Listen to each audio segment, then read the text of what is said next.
بسم اللہ الرحمن الرحیم۔ محترم ناظرین، رمضان کا مہینہ ہے۔ روزوں کے متعلق ایک چھوٹا سا مسئلہ عرض خدمت کر رہا ہوں۔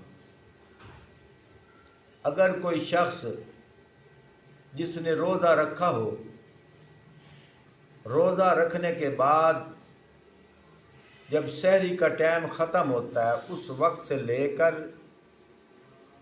روزہ افطار کے وقت تک درمیان میں جو وقت ہے، کوئی شخص بھول کر، جان بوجھ کر نہیں، بھول کر چاہے سیر ہو کر بھی کھا لے، یعنی ایک دو روٹیاں بھی کھا لے اور مکمل سیر ہو کر کھا لے، بعد میں خیال آئے اوہو مجھے تو روزہ تھا، فرمایا اس کا روزہ برقرار ہے، اس کا روزہ نہیں ٹوٹا۔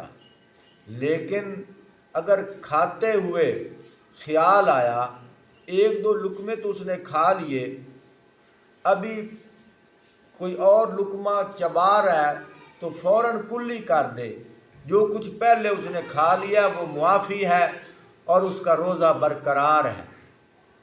لیکن اگر کوئی شخص جان بوجھ کر روزہ توڑ دیتا ہے، اس کے لیے فرمایا لگاتار 2 مہینے روزے رکھنے ہیں، اور جو روزہ توڑا ہے اس کا کفارہ بھی ادا کرنا ہے، اس کی قضا بھی دینی ہے، اور کفارے کے طور پر 2 مہینے لگاتار روزے رکھنے ہیں، نہیں تو معافی نہیں ہوگی۔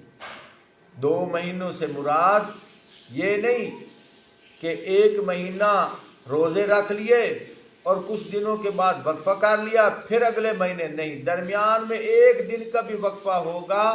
جو دن اس نے روزے رکھے ہیں وہ قابل قبول نہیں ہے، مسلسل لگاتار 2 مہینے روزے رکھیں۔ یہ مسئلہ بہت عام تھا، اس لیے میں نے بتا دیا۔ اللہ ہمیں سمجھنے کی توفیق عطا فرمائے۔ والسلام۔